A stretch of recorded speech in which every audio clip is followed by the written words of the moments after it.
What's up, everybody? How you doing? How you been? Today, I'm going to be reviewing Night Swim, which I just finished watching this afternoon, which is essentially a new supernatural horror movie about a family that moves into a house and has a haunted pool. So this is the newest Blumhouse Atomic Monster merger, bringing us this movie together. So if you like movies like Megan, Five Nights at Freddy's, if that's kind of your style, that PG-13 type of a horror movie, if you enjoyed those, I think you will probably like this movie at least a little bit. Yeah, there's been a lot of people throwing some shade towards this movie for sure, but I just want to right off the bat say I didn't hate this movie. I did not hate it. So now let's talk about some of the goods and some of the bads in the movie. All right, now the first thing I want to talk about in the good category is the start of the movie. I think the movie does a good job creating this tense scene in the beginning where you almost have this suffocating feeling in the pool with this kid at night. And it's something that a lot of us can relate to. I mean, if you've swam at all as a kid, especially at nighttime, you look down in the pool and you're like, I am pretty sure there's a shark down there and it's going to eat me in like 5 seconds. It's a completely irrational feeling, of course, but like you can't help but feel that way as a kid. And I think in the beginning of the movie, it's something you can relate to. There's a lot of horror movies that are so effective by using this thing that so many people can relate to, especially if you just grew up in an average suburb, maybe with a community pool, or maybe, you were lucky enough to have your own pool. But I just felt like the movie started off pretty well. I found myself like feeling pretty tense in that moment and getting some definite flashbacks to being a scared kid in a deep pool, and I thought it was pretty effective. Another thing I enjoyed personally about this movie is I felt like they did a good job kind of bringing that like frog in the kettle approach to horror in a way by slowly building to the climax of the scariest stuff. So I mean, in the beginning of the movie, they do a really good job to me of just kind of showing silhouettes of people, kind of making you question, okay, is there something really going on here?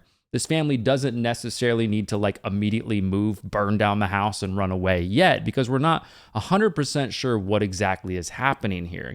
They're showing like silhouettes of the different family members, showing some things in the shadows, and it's just not really happening all at once. It builds up and up and up and up, and then gives you like a pretty good payoff here and there. All right, next I want to talk about the characters in the movie, and we'll talk about this a little bit later in the video as well, but I first want to talk about some of the characters that I personally thought did a really good job in this movie and were really effective in their roles. First of all, did you know that Ray is Kurt Russell's son?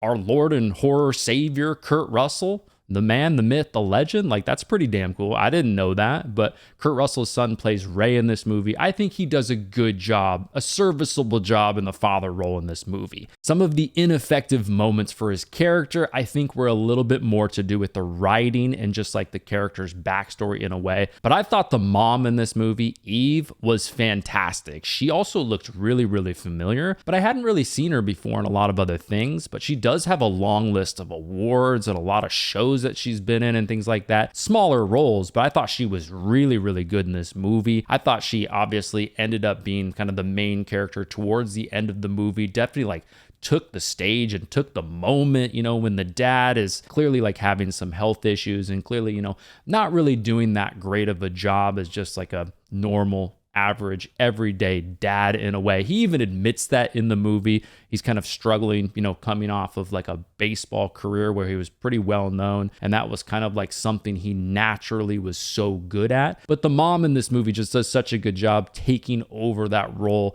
taking care of the family, and I just thought the actress that played Eve was really damn good, and I'm looking forward to definitely seeing her in more stuff. And one thing you definitely have to admit about this movie is the movie definitely puts a lot of effort into building the characters' backstories in a way. They let you know who the father is, what's going on with his backstory, where the kids are at in their life, what the kids are doing in school, what the mom's doing for work. They show some of the community, how they don't really have any friends. The father was a baseball player, so they moved around a lot. Just kind of shows you like the family is really trying to just put down these roots, which also shows you, okay, there's a lot of weird stuff happening here. They also find out this house, this pool has kind of a bad backstory to say the least, but it shows you why they don't want to immediately move away. They're desperate to just put down some roots and kind of like let their kids have some sort of like sense of normality for once. So that backstory plays in through the rest of the story and lets you know like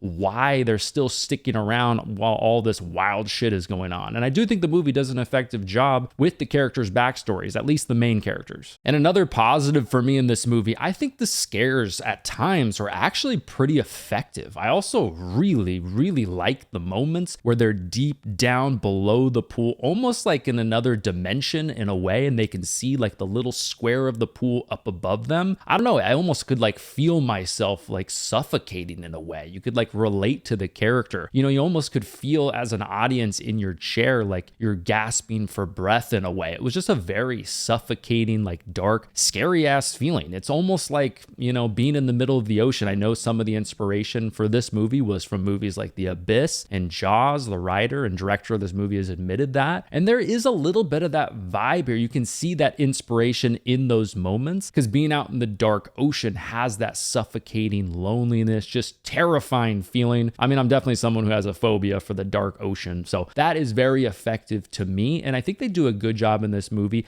especially in those scenes. Like I said, when they're below the pool in almost that other dimension and they're looking up at the pool. I don't know about you guys, but I've had those moments as a kid where you're at the bottom of the pool looking up, and it's a very like surreal feeling in a way. It's weird.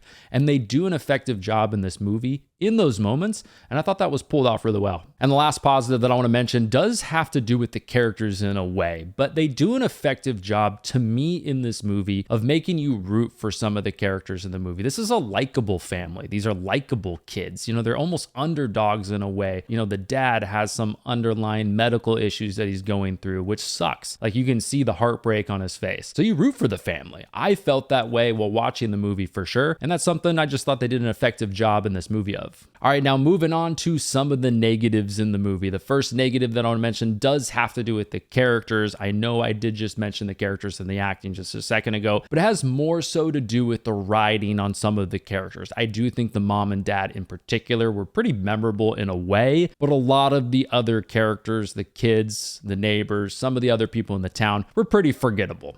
You know, I couldn't even tell you basically anybody's name outside of the mom and dad in this movie. So I do think that was kind of an opportunity missed. I wish they would have dove a little bit deeper into the backstory of the pool and of the house with the community in a way, how it has affected the community outside of like a throwaway line from the realtor, you know, when they're at the house, at the party. You don't really get much of a vibe on what this tragedy from this house has done to the area or what people really know about it. It kind of seems like people know about it just because of like what the realtor is saying in those moments. But I wish they would have gone into that a little bit more. And that does have to do with the characters, in my opinion, and the community just kind of being pretty forgettable. And just to kind of piggyback off that a little bit more, I wish they would have dove a little bit more into the backstory on this natural spring. Like what happened here? How did this all start? How long has this been going on for? Yeah, I do like some ambiguity in my movies for sure, but I felt like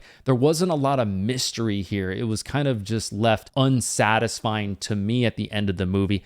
I don't think there's going to be a sequel to this movie. I would be pretty damn shocked if there is. So it does kind of suck that we don't really get to find out more information on what's behind this or what's all going on here. Is this like an old Indian burial ground at one point that got flooded, or what really just is happening here would have been interesting to me. Just a little bit more. You don't have to give me everything, but a little bit more would have been nice. All right, now the last negative that I want to mention is something that I have mentioned before with these other PG-13 Blumhouse movies. I feel like a little bit of a broken record, but for me, personally, the horror here, the gore here is a little light for me. For a movie like this, I wish they would have gone a little bit farther with it. I know it's a PG-13 movie. I know a lot of that has to do with making money, but for me personally, I wish the scares were just turned up a notch. I wish the gore was a little bit more. I wish we had a little bit more deaths here and things like that. Just a personal preference. Maybe it's my age. You know, if you're in your 30s like I am, you might feel a similar way, and that might kind of turn you off from seeing this movie. So just a little recommend here. This is a PG-13 movie.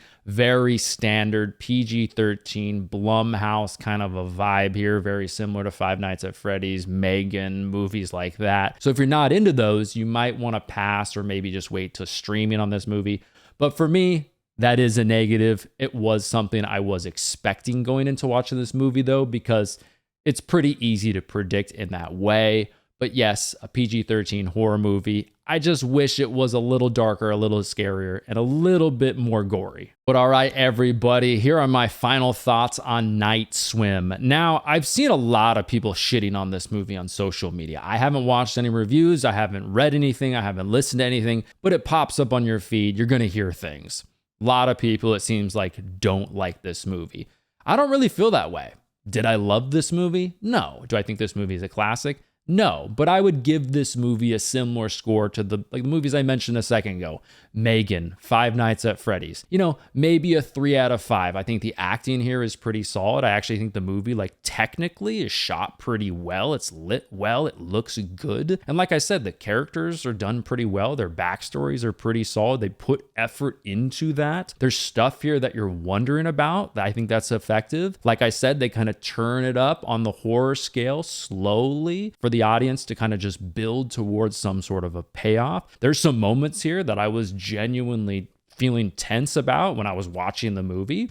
Maybe that's just because I have a fear of the dark ocean or just that kind of a feel. And like I said, a lot of this movie is inspired by movies that were made in the ocean. So they definitely tried to put that sort of a vibe into it. But I had a decent time. Do I think you should watch this movie in the theater necessarily? I think this is the type of movie that, if you're a little bit bored, you've maybe seen everything else that's a little bigger and a little bit better in the theater, but you're really thinking about going to the theater regardless. You're just kind of getting that itch like I do. Then I would definitely go and see it in the theater. But maybe if money's tight, I mean, it's pretty damn expensive to go see a movie nowadays. Then just wait for it to go to streaming.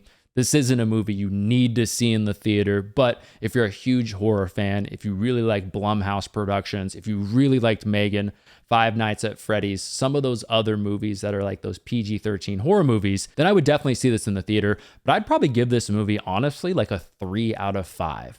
Just decent. Not bad, not great, but just decent. But there you go, everybody. That is it from me. I hope you enjoyed my review of Night Swim. If you want more content like this, make sure you subscribe to be notified every single time I post a new video. Make sure you check out one of these videos next to me if you want more content from me. But anyways, everybody, I will talk to you all in the next one. Take care, everybody.